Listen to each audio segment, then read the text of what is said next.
কেন আমরা কেন আমরা স্টক মার্কেটে ইনভেস্ট করব? আসুন জানা যায় সরাসরি কেন ইনভেস্ট করব। কোনো একটা কোম্পানিতে আমি একটা স্টক নিলাম, স্টক নেওয়ার অর্থ ছিল তারা ভাগিদার হলাম। এবার সেই কোম্পানিটা যত গ্রোথ করবে, মানে যত তার উন্নতি হবে, যত তার ব্যবসা বাড়বে, আমার শেয়ারের ভ্যালুটাও তত বাড়বে। যেমন ধরুন এশিয়ান পেন্টসের অল টাইমে যদি নেওয়া যায় তাহলে দেখা যাচ্ছে 19,000% গ্রোথ দেখিয়েছে। মানে 2006 সালে এর দাম ছিল 30 টাকা 32 টাকা, আজ 2024 সালে গিয়ে 2,275 টাকা।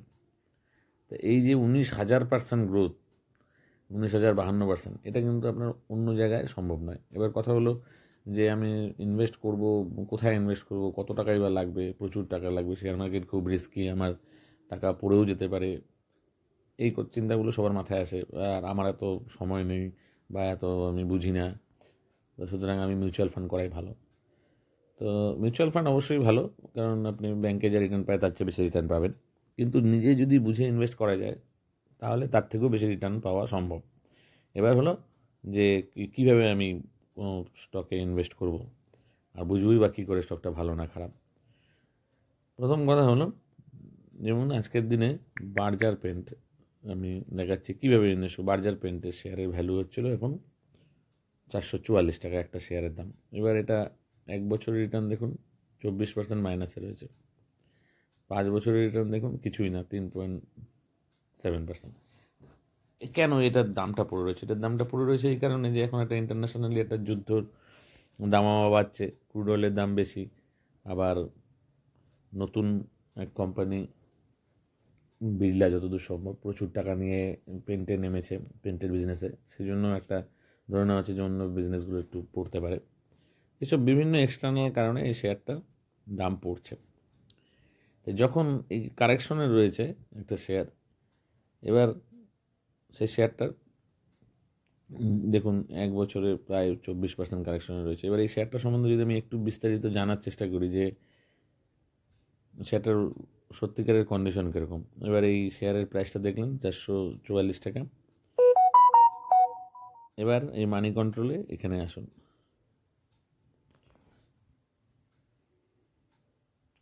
মানি কন্ট্রোলে আসলে এই শেয়ারের ফান্ডামেন্টাল আমরা জানতে পারবো, খুব সহজে জানা যায়, খুব একটা বিশাল কিছু জানা। আমি যেগুলো বেশি ইম্পর্টেন্ট সেগুলো নিয়ে বলছি, সব কিছু নিয়ে আলোচনা করলে অনেক বড় ভিডিও হয়ে যাবে।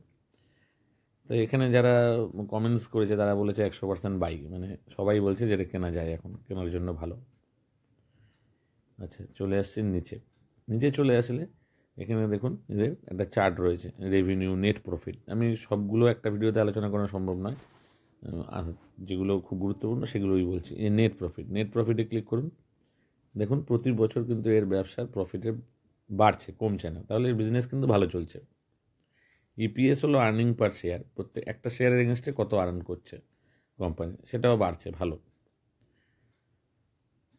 ডেট টু ইকুইটি, কতটা ধার রয়েছে, ধারের পরিমাণ কম, ভালো, এটাও ভালো। ঠিক আছে, এবার চলে আসুন নিচের দিকে যে শেয়ারের হোল্ডিংয়ের প্যাটার্ন কীরকম। এখানে একটা নিয়ম রয়েছে, যে কোনো শেয়ার যদি লিস্ট করতে হয় তাহলে তাকে 3 বছরের মধ্যে 25% মার্কেটে ছাড়তে হবে। ছাড় দেওয়া হয় বিশেষ বিশেষ ক্ষেত্রে, ঠিক আছে। তো যেমন এলআইসিকে ছাড় দেওয়া হয়েছে 10 বছর, কারণ অত বড় কোম্পানি 10% মার্কেটে এখন এই মুহূর্তে ওরা ডাইলিউট করতে পারবে না।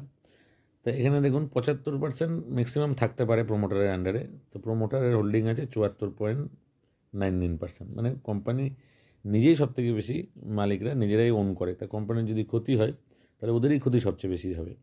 তো এটা যত বেশি থাকবে, 50%-এর উপরে থাকবে, ততই ভালো। আর নিচে রয়েছে সবুজ প্লেজ, যা শেয়ার রয়েছে সেটা যদি মার্কেটে বন্দুক দিয়ে টাকা তুলে থাকে তাহলে এটা পাশে এরকম একটা সবুজ বক্স দেখাতো, কিন্তু এখানে এদের কোনো শেয়ার প্লেজ নেই, খুব ভালো কথা। এবার ফরেন ইনভেস্টার, বিদেশি ইনভেস্টাররা ইনভেস্ট করছে, একটু কমেছে এখন। ফরেন ইনভেস্টাররা ইন্ডিয়ান মার্কেট থেকে টাকা বের করে নিচ্ছে, তো এটাও তার ব্যতিক্রম নয়। তবু এখানে 7%-এর কাছাকাছি ইনভেস্ট আছে। এবার ওরা রিসার্চ করেই ইনভেস্ট করে, তো আপনার রিসার্চ করার দরকার খুব একটা হবে না যদি দেখেন সেখানে ফরেন ইনভেস্টাররা এবং ডিআইআইরা রয়েছে। এবার ডিআইআই দেখা যাক, মানে আমাদের নিজেদের দেশের যে ইনভেস্টার, বড় বড় ইনভেস্টাররা, যেমন আপনি মিউচুয়াল ফান্ডে টাকা রাখছেন, ওরা কোথায় টাকা ইনভেস্ট করছে। আর ছোট ছোট যারা আমাদের মতন যারা আছে তাদেরকে রিটেলার বলা হয়, পাবলিক বলা হয়, তারা না। যারা বড় বড় ইনস্টিটিউশনাল ইনভেস্টার, মানে মোটা অঙ্কের টাকা বিনিয়োগ করে, তারা তারা তাদের কী পজিশন, তারাও এই শেয়ারটাতে হোল্ডিং বাড়িয়েছে রিসেন্ট, প্রায় 10%-এর কাছাকাছি ইনভেস্ট করেছে। তার মানে এরাও রিসার্চ করেই টাকা ইনভেস্ট করে। তাহলে শেয়ারটা যেহেতু এফআইআই আছে, ডিআইআই আছে, প্রোমোটারের নিজস্ব হোল্ডিং অনেক বেশি আছে, আর আছে পাবলিক কিন্তু 10%-এর কম। তো বেশিরভাগ ভালো শেয়ারের ক্ষেত্রে পাবলিক কমই থাকে। তার এইটুকুনি দেখলে আমি বুঝতে পারছি যে শেয়ারের কিন্তু ফান্ডামেন্টালটা ভালো। জাস্ট এইটুকুনি চেক করে নেওয়া যে শেয়ার কতটা প্রোমোটারের কাছে আছে, 50%-এর কম কিনা। 50%-এর বেশি অবশ্যই থাকা ভালো, কারণ যার 51% পর্যন্ত থাকে তারাই কোম্পানির ডিসিশন নিতে পারে, এবং তাতে কোনো বন্ধ প্লেজ আছে কিনা একটু দেখে নেওয়া। শেয়ারের ফান্ডামেন্টাল দেখলাম ভালো। তো এবার আমরা আরেকটা সাইট থেকে চেক করতে পারি,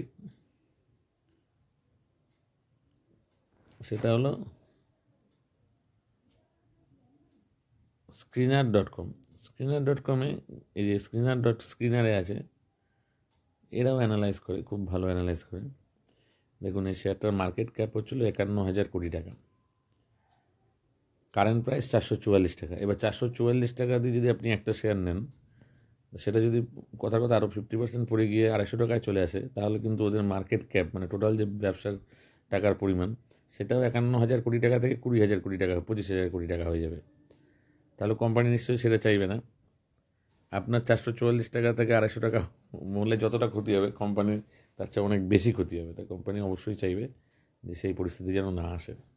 এর 52 সপ্তাহের মধ্যে সবথেকে বেশি দাম উঠেছিল 630, আর লো হয়েছে 438, এখন লো এর কাছাকাছি রয়েছে। স্টকের পিটা বোঝাই হচ্ছিল পি রেশিও, এটা কিছুই না, মানে আপনি 1 টাকা আর্ন করার জন্য কত টাকা দিতে রাজি আছেন। যত কম হয় তত ভালো, কিন্তু শুধু একটা ইন্ডিভিজুয়াল কোম্পানির দেখলে হয় না। যেমন এটা রঙের কোম্পানি, অন্যান্য রঙের কোম্পানির পিএর সাথে এটাকে তুলনা করতে হবে। এটুকুনি দেখলাম। এবার দেখুন চার্টে আমি আসবো না, চার্ট একটু হাইফাই লেভেলের, আমিও বুঝি না। এবার আসুন যে কোম্পানির ভালো খারাপ কী। কোম্পানির ডেপ্ট প্রোজ হচ্ছিল, কোম্পানি হ্যাজ রিডিউস ডেপ্ট, ধার কমিয়ে ফেলেছে। Company has been maintaining a healthy dividend pay out 35.8%। Dividend দেয় কোম্পানি, মানে ইন্টারেস্টের মতন, যেটা আপনার সরাসরি ব্যাংকের অ্যাকাউন্টে ঢুকে যাবে, তার উপরে ট্যাক্স এখনও খুব একটা লাগে না। আচ্ছা, কিন্তু স্টক একটা কী করছে, বুক ভ্যালুর 9.25 টাইমস বেশি, এটা ছিল খারাপ দিক। ব্যবসা মানে ওর প্রাইস রয়েছে, ফেস ভ্যালু মানে ধরে নেওয়া হয় যেটা ওর অরিজিনাল ভ্যালু, তার থেকে কত বেশিতে মার্কেটে এখন লিস্ট চলছে আর কি প্রাইস। তো এটা ডিমান্ডের উপর অনেকটা ডিপেন্ড করে, যত ফেস ভ্যালুর কাছাকাছি থাকবে তত ভালো ধরা যায়। একটা কোম্পানির সব তো ভালো হয় না। এবার এই অন্যান্য পেন কোম্পানির সাথে এর তুলনা করছে, কার সিএমপি মানে কারেন্ট মার্কেট প্রাইস। যেমন এশিয়ান পেন্টের 2279। এবার অনেকেরই ধারণা শেয়ারের দাম যত কম হবে সেই শেয়ারটা তত ছোট, আর যত দাম বেশি হবে সেটা তত বড়। এটা কিন্তু ঠিক ধারণা নয়। একটা জিনিস দেখুন, এই যে ইন্ডিগো পেন্টস, এর একটা শেয়ারের দাম 1,369 টাকা, কিন্তু এর মার্কেট ক্যাপ কত? মার্কেট ক্যাপ মানে টোটাল কত টাকার কোম্পানির ভ্যালুয়েশন কি, বা কোম্পানি কত টাকা মার্কেটে ইনভেস্ট করছে? 6,524 কোটি টাকা। বার্জার পেন্টের দাম কিন্তু একটা শেয়ারে 443 টাকা, কিন্তু ওদের মার্কেটে ইনভেস্টমেন্ট কত? 51,716.27 কোটি টাকা। যদিও একটা শেয়ারের দাম বার্জার পেন্টের অনেক কম, কিন্তু টোটাল ইনভেস্টমেন্ট কিন্তু অনেক বেশি। এবার এটা কেন হয়? এটা এই কারণে হয়, ধরে নিন, আমি সহজে বোঝানোর জন্য বলছি, 440 টাকার মার্কেটে মাত্র 5টা শেয়ার আছে, এর বেশি শেয়ার ওরা ছাড়েনি, তাহলে ওর ভ্যালুয়েশন কত? 400 × 5, 2,000 টাকা। কিন্তু এর ভ্যালুয়েশন হচ্ছিল 1,369 টাকা, কিন্তু এর ভ্যালুয়েশন বেশি, কিন্তু মার্কেটে শেয়ার ছাড়া আছে মাত্র 2টো, তাহলে কত হবে? এর ভ্যালু হচ্ছে 3,000 টাকা। ওর বেশি হয়ে যাচ্ছে, যা 440 টাকা, সে যদি 500 শেয়ার ছাড়া থাকে তাহলে আরও বেশি হয়ে যাবে। তো number of share into current market price দিলে টোটাল কত কোটি টাকার ব্যবসা ওরা করছে বা কত কোটি টাকা মার্কেটে ইনভেস্ট করেছে সেটা জানা যায়। যাই হোক, এবার এদের বিভিন্ন রকম প্যারামিটার্স রয়েছে, যেমন যেটা বলছিলাম, যে 1 টাকা রোজগার করতে গেলে কত টাকা ইনভেস্ট করতে লাগে। এক্ষেত্রে দেখুন এশিয়ান পেন্টসের পিই 46, এর কাছাকাছি রয়েছে 45। মার্কেট ক্যাপ হিসেবে এশিয়ান পেন্ট সবচেয়ে বড় কোম্পানি। আবার দেখুন একটা ছোট্ট কোম্পানি, মাত্র 161 কোটি টাকার ব্যবসা করে, তার পিই 66, অনেক বেশি। তা এই পিইটা যত কম হবে তত ভালো, এটা একটু দেখতে পারেন। পিই মানে 1 টাকা রোজগার করার জন্য আপনি কত টাকা ইনভেস্ট করছেন, সোজা ভাষায়। এবার এর profit growth, quarterly improvement, return on capital employed, যত টাকা কোম্পানি নিয়োগ করছে তার 100 টাকার এগেনস্টে কত টাকা আয় করছে সেটার একটা কম্প্যারিজন রয়েছে। এটা সেটা দেখতে পারেন অন্য কোম্পানির তুলনায় কতটা ভালো বা কতটা খারাপ। এবার কতটা ডেট টু ইকুইটি রয়েছে, ডেট টু ইকুইটি রয়েছে মানে শেয়ার এগেনস্টে কতটা ধার রয়েছে। ধার কিন্তু খুবই কম, যত কম হবে তত ভালো। এখানে দেখুন মাত্র 0.14, এশিয়ান পেন্টেরও তাই, বাজার পেন্টেরও তাই।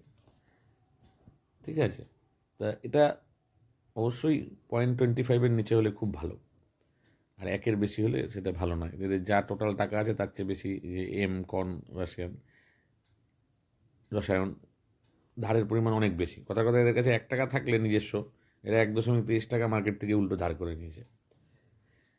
আর এরা কী করেছে, 1 টাকা নিজের হাতে থাকলে মাত্র 14 পয়সা ধার করেছে। তো দরকার হলে সেটা যখন তখন মিটিয়েও দিতে পারবে। এই জাস্ট এই কটা জিনিস দেখলে এবার আপনি, আরও একটা জিনিস আছে, একটু নিচের দিকে চলে আসুন, অপারেটিং প্রফিট। এই ডিসেম্বর থেকে জুলাই পর্যন্ত এর প্রফিট বা আদার ইনকাম সব তো একদিনে বলা সম্ভব নয়, আমি শুধু বলছি নেট প্রফিটটা। দেখুন এদের ব্যবসা গ্রো করছে না খারাপের দিকে যাচ্ছে। এবার কোম্পানি, কিছু কিছু কোম্পানি আছে কিছু সময় হয়তো 1 বছর 2 বছর একটুখানি রেজাল্ট খারাপ করে, পরে আবার ভালো করে। তো এদের নেট প্রফিট দেখুন 2021 সাল থেকে বাড়ছে। 23-এ কত ছিল, 355, সেপ্টেম্বরে 292, ডিসেম্বরে 2300, আচ্ছা জুনে 354 কোটি টাকা ছিল, সেপ্টেম্বরে গিয়ে একটু কমেছে 270 কোটি টাকা। এই কোয়ার্টারের রেজাল্টটা একটু খারাপ এসছে। তো একটু খারাপ আসাতে সেই জন্য প্রাইসেরও কারেকশন হয়েছে অনেকটাই। এবার সব কোম্পানি প্রত্যেকটা কোয়ার্টারে ভালো রেজাল্ট দেবে এরকম নয়, আর সব যদি ভালো থাকে তাহলে পরে শেয়ারের দাম পড়ার কোনো কারণই নেই, পড়বেও না, তাহলে বাড়তেই থাকবে। তো এই কোয়ার্টারের রেজাল্টটাকে একটু খারাপ এসছে, এটা আপনাকে খেয়াল করতে বুঝতে হবে। সেই জন্যও কারেকশন আছে কিছুটা প্রাইসে। এবার যতটা কারেকশন হওয়ার দরকার, যেহেতু বাজারে ক্রুড অয়েলের দাম বেড়ে গেছে, সেই জন্য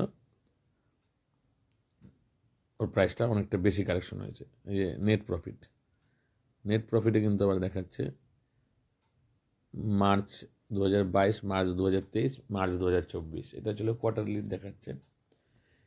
দেখুন আস্তে আস্তে প্রতিটা কোয়ার্টারে কিন্তু মার্চের সাথে বেড়েছে, 833 থেকে 860, এখানে 1170 নেট প্রফিট। এই যে নেট প্রফিটের ঘরটা, ঠিক আছে। এবার এই জিনিসগুলো যে প্রতি বছর ওর ব্যবসা ঠিক ঠিক বাড়ছে, চলছে কি না, ও কোম্পানির কতটা শেয়ার নিজে দখল করে নিজে প্রমোটারদের হাতে আছে, হ্যাঁ, 5 বছরের রিটার্ন কী, জাস্ট এই সামান্য কয়েকটা জিনিস দেখলাম, দেখে আমি কিন্তু দেখলাম যে এই কোম্পানিটা খুব একটা খারাপ না, যদিও বা এখন বেশ কিছু দিনের দাম পড়ছে। এবার কথা হলো যে আমি নেওয়ার পরে 1 বছরে এখন কারেকশনে রয়েছে, আমি 444 টাকা শেয়ারটা নেওয়ার পরে এরপর কি হতে পারে? এরপর হতে পারে একটা জিনিস হতে পারে, বার্জার পেন দিয়ে বোঝাচ্ছি, একটা জিনিস হতে পারে যে এর দামটা একই রকম থেকে যাচ্ছে, বাড়ছে না। তো যদি আপনি 2 বছর 3 বছর হোল্ড করেন, 1 বছর হোল্ড করেন, দেখা গেলো এর মাত্র 10% বা 12% বেড়েছে দাম, আর বাড়ছে না। তো সেক্ষেত্রে আপনাকে কী করতে হবে, একটা কোম্পানি শুধু পেইন্ট নয়, পেইন্ট বা আইটি, তারপরে ফিনান্স, বিভিন্ন সেক্টর থেকে শেয়ার চুজ করতে হবে। কোনোটা হয়তো খুব ভালো চলবে, কোনোটা হয়তো চলবে না, কোনোটা হয়তো অনেকটা ডাউনে যাবে, আবার কোনোটা হয়তো রকেটের বেগে ছুটবে। যেমন আইআরএফসি শেয়ারের ছিল, আইআরএফসি শেয়ার দেখুন এটা 5 বছরে দেখাচ্ছে। যখন লিস্ট হয় 2021 থেকে 2023 পর্যন্ত খুব একটা কিন্তু ওর রেট বাড়েনি। 24 টাকায় লিস্ট হয়েছিল, 32 টাকায় পর্যন্ত ছিল 3 বছরে, কিন্তু যখন 32-এর থেকে এবার চলতে শুরু করেছে মাত্র 23শে জুন 2023 থেকে 23শে আগস্ট 2024, 1 বছরের মধ্যে প্রায় 400% শেয়ারটার দাম, 500%-এর কাছাকাছি শেয়ারের দাম বেড়ে গেছে। বুঝতে পারছেন? তা কোনো কোনো সময় হয়তো কি হয়, অনেক দিন শেয়ারটা একই দামে থাকে, আবার পরে যখন ভাগতে শুরু করে তখন অনেকটাই ভেঙে যায়। তো প্রশ্ন হলো, মার্কেট কী করবে? মার্কেট তো পড়েও যেতে পারে, একই জায়গায় থাকতে পারে, আবার অনেক বেড়েও যেতে পারে। এই ক্ষেত্রে আমরা তো মার্কেট কন্ট্রোল করতে পারবো না। আমাদের শুধু দেখতে হবে কি, কোনো একটা শেয়ার নিয়ে যে 3 মাস অন্তর অন্তর রেজাল্ট বেরোয়, রেজাল্টটা মোটামুটি ঠিকঠাক আছে কিনা। যদি ঠিকঠাক থাকে তাহলে আমি সেই রেজাল্টে থাকবো, সেই শেয়ারে থাকবো। আর যদি কোনো খবর খারাপ থাকে যে ওদের সমস্ত বিজনেস বন্ধ হয়ে যাচ্ছে, যেমন কিছুদিন আগে আপনার পেটিএমের বিজনেস বন্ধ হয়ে গেছে, হ্যাঁ, পেটিএমের শেয়ারের যে ওদেরকে ব্যান করে দিয়েছে, যে ওরা এইভাবে ব্যবসা করতে পারবে না। দেখুন 5 বছরের শেয়ার কোথায় 2000 টাকার শেয়ার ছিল, সেটা পড়ে গেছে একদম, ঠিক আছে। তো এরকম কোনো খারাপ খবর না থাকলে, বা আদানির শেয়ার, যেমন এটিজিএল, আদানি টোটাল গ্যাস বলে একটা শেয়ার আছে, এটিজিএল শেয়ার, এর যদি 5 বছরে দেখেন, এর ভিতরে 4000 টাকা দাম ছিল, পড়তে পড়তে 674 টাকায় চলে এসছে। তো এই ধরনের যেগুলো যদি কোনো ইন্টারনাল খবর থাকে যে হ্যাঁ খুব খারাপ হয়ে গেছে, কোনো ভিতরে কোনো খারাপ খবর আছে, তাহলে পরে আমরা সেসব শেয়ার থেকে বেরিয়ে যাব। আর তা না হলে পরে কী করব, তা না হলে আমি শেয়ারটা নেওয়ার পরে যদি ওর দাম 20% পড়ে, 10% পড়ে, তাহলে আমি কী করব, প্রথমে যদি আমার মনে হয় যে স্টেট ব্যাঙ্কে আমি 2000-3000 টাকা ইনভেস্ট করব, সবসময় যে 500-1000 টাকা শেয়ার ইনভেস্ট করতে হবে তা নয়। যেমন আইআরএফসির মতন ছোটো শেয়ারও রয়েছে 150 টাকায়। তো এই শেয়ারটা নেওয়ার পরে আমার প্ল্যান হবে, যদি আমার 10% পড়ে, আমি যদি টোটাল এতে 5000 টাকা ইনভেস্ট করতে চাই, তো এখন আমি ইনভেস্ট করব মাত্র 2000 টাকা বা 1500 টাকা। এবার এটা 10% পড়লে আবার 10,000 টাকা 5000 টাকা ইনভেস্ট করবো, আরও 10% পড়লে আরও 5000 টাকা ইনভেস্ট করবো। তারপরে কিন্তু করবো না, দুবারের বেশি এভারেজ করবো না। তাও কখন, যখন ওদের কোয়ার্টারলি রেজাল্টগুলো ভালো আসবে। এবার তাহলে যখন মার্কেট এই শেয়ারটার ভ্যালুয়েশন বাড়বে, তখন আমি অনেকটা প্রফিট পাবো। আবার ঠিক উল্টোটাও তাই, যদি আমি নেওয়ার পরে বাড়তে থাকে, এই শেয়ারটা ধরে নিচ্ছি 147 থেকে 300 হবে 6 মাস বা 1 বছরের মধ্যে, তাহলে কি আমি নেবো না? সেক্ষেত্রে উপরেও কী করতে পারি, আমি অল্প অল্প করে, যে 10% বাড়লে আবার একটু ইনভেস্ট করবো, আবার 10% বাড়লে আবার একটু ইনভেস্ট করবো। মানে মেন হচ্ছিল যে এর মুভমেন্ট থাকলে, গ্রোথ থাকলে আমি ইনভেস্ট চালিয়ে যাব, সে উপর দিকেই হোক আর নিচের দিকেই হোক, ঠিক আছে। তো এই গ্রোথটা আমাকে থাকলে পরে,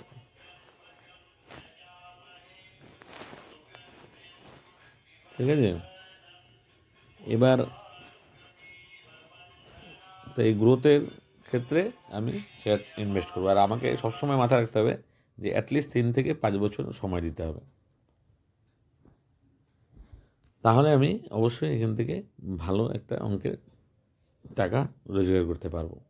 আর মার্কেটে সবসময় আপ ডাউন রয়েছে, যেমন এই এখন একটা বাইরের মানে একটুখানি ইন্টারন্যাশনাল খবর, খারাপ খবর রয়েছে। তো এখন অনেক ভালো ভালো শেয়ারও 5%, 10% পড়ে গেছে এই 2-1 দিনে বা 7 দিনে। তো এই সময় যদি, এবার নিয়ম হচ্ছিল, কোনো একটা শেয়ারে ইনভেস্ট করার নিয়ম হলো যে কোনো স্টক যতই ভালো হোক না কেন, আমার সমস্ত ক্যাপিটালের 10%-এর বেশি ওই শেয়ারে ইনভেস্ট করবো না। এবার যদি এটা কারেকশন হতে থাকে, দেখুন রিলায়েন্সও 1 বছরে এখন ভালো কারেকশনে রয়েছে, 1600 টাকা থেকে 1200 টাকায় চলে এসছে, কিন্তু এর 5 বছরে দেখুন উপরের দিকেই যাচ্ছে, ম্যাক্সিমামে দেখুন উপরের দিকে যাচ্ছে, বাদিক থেকে ডান দিকে উপরে। যে সমস্ত শেয়ার বাদিক থেকে ডান দিকে উপরের দিকে চার্ট থাকবে, একমাত্র সেইগুলোতেই ইনভেস্ট করুন। এখানে দেখুন এখন পড়ছে, এরকম আগেও অনেকবার পড়েছে, আবার রিকভার হয়েছে, ঠিক আছে। তো যেই শেয়ারগুলো পড়ছে সেগুলো কিন্তু পড়ছে আবার উঠছে, পড়ছে আবার উঠছে। তা এইরকমভাবে যখন কারেকশন হয়, তখন যদি আপনি ইনভেস্ট করতে পারেন, কথার কথা এখানে এখন আপনি 1222 টাকায় আপনি 2000 টাকা ইনভেস্ট করলেন, 10% পড়ে গেল, আবার 2000 টাকা ইনভেস্ট করলেন, আরও 10% পড়লো, আরও 2000 টাকা ইনভেস্ট করলেন, এরকমভাবে আপনার ইনভেস্টমেন্টটা অনেকটা বেড়ে গেল। এবার যখন 15% বা 20% প্রফিট আসবে, তখন আপনি চাইলে আপনার ইনভেস্টমেন্টের 80% প্রফিট বুক করে নিতে পারেন, বাকি 20% রেখে দিতে পারেন। ফলে কী হবে, এবার আপনার অনেকটা প্রফিট বুক হয়ে গেল। এবার যদি কোনো কারণে শেয়ার নিচে আসে, আবার আপনি রিএন্ট্রি করতে পারবেন। আর যদি উপরের দিকে চলতে থাকে, তাহলে যতটা শেয়ার রেখে দিলেন তার উপরে আপনি প্রফিট পেতে থাকবেন। এটা কিন্তু সেটা সম্ভব নয়, মানে মিউচুয়াল ফান্ডে সম্ভব নয়। তাই অল্প অল্প করে শিখে এইভাবে কিন্তু ভালো টাকা রোজগার করা যায়।